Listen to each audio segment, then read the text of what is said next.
வணக்கம் அன்பு சொந்தங்களே. இன்றைக்கும் ஒரு விழிப்புணர்வு பதிவு.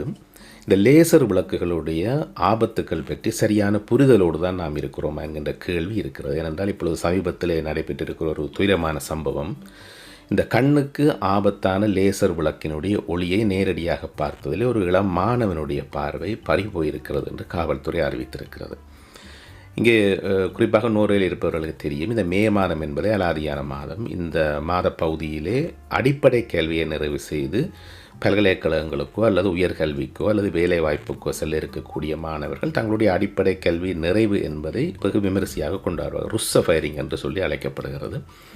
இந்த காலப்பகுதியிலே அவர்கள் பெரும் பொருட்செலவிலே பழைய வாகனங்களை வாங்கி அவற்றை மெருகூட்டி, வாகனங்களுக்குள்ளே எல்லாம் மிக மெருகூட்டி அவற்றிலே பயணம் செய்த இந்த தங்களுடைய இந்த ருஸ்ஸ ஃபயரிங் என்பதை ஒரு வித்தியாசமாக கொண்டாடுவார்கள். இது எல்லோருக்குமே தெரிந்த விடயம். இந்த முறை இவ்வாறு இந்த ருஸ்ஸ ஃபயரிங்குக்கு பயன்படுத்தப்பட்ட வாகனம் ஒன்று உள்பக்கத்தில் அலங்கரிப்பதற்காக லேசர் விளக்குகளை பயன்படுத்தி இருக்கிறார். இந்த லேசர் விளக்குகள் இந்த வாகனத்தில் பயன்படுத்தப்பட்ட லேசர் விளக்குகள் கண்ணுக்கு மிக ஆபத்தான லேசர் விளக்குகள் என்று காவல்துறை சொல்லுகிறது. இந்த லேசர் விளக்குகளிலே பலதரப்பட்ட லேசர் வகை இருக்கின்றன. அதிலே கண்ணுக்கு ஆபத்தில்லாத வகை லேசர் விளக்குகளும் இருக்கின்றன. அவற்றை பயன்படுத்துவதிலே தவறில்லை. இருந்தாலும் நீண்டகால பாவனைக்கு அவை எடுத்துக்கொள்ளக்கூடாது என்று அறிவுறுத்தப்படுகிறது. இருந்தாலும் இந்த விடயத்திலே பாவிக்கப்பட்ட லேசர் விளக்குகள் கண்ணுக்கு ஆபத்து. நேரடியாக உங்களுடைய கண்ணால் நீங்கள் அந்த லேசர் விளக்கின் ஒளியை பார்த்தால் கண்ணுடைய பார்வை முற்றாகவோ அல்லது பகுதி அளவிலோ சிதைவடையும் என்று சொல்லப்படுகிறது.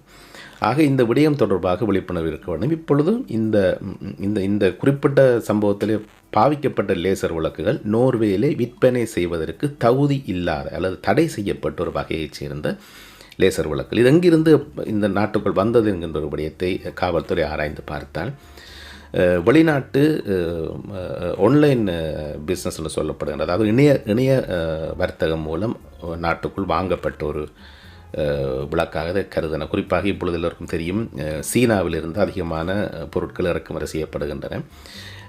தபால் மூலமாக வரக்கூடிய பொருட்கள் அத்தனையும் ஒவ்வொரு பொதியாக இங்கே பரிசோதனை செய்து கொண்டிருக்க முடியாது என்பது நடைமுறை சிக்கலாக இருக்கிறது. இருந்தாலும் ஏதோ தப்பித்தவறி இப்படியான விடயங்கள் வருகின்றன. ஆனால் இந்த நாட்டிலே உங்களுக்கு தெரியும், இவ்வாறான விடயங்களில் இந்த நாட்டிலே சட்டத்திட்டங்கள் மிக கடுமையாக இருக்கிறது. நாட்டிலே பயன்படுத்தக்கூடிய தரச்சான்றிதழ் பெற்ற பொருட்களை மட்டுமே இந்த நாட்டில் விற்பனை செய்ய முடியும் என்பது பொதுவான சட்ட விதியாக இருக்கிறது. இவற்றையும் தாண்டி வெளிநாடுகளிலிருந்து சட்டவிரோதமாக இறக்குமதி செய்யப்படக்கூடிய இவ்வாறான பொருட்கள் தொடர்பாக நாங்கள் அவதானமாக இருக்க வேண்டிய ஒரு விடயம் இருக்கிறது.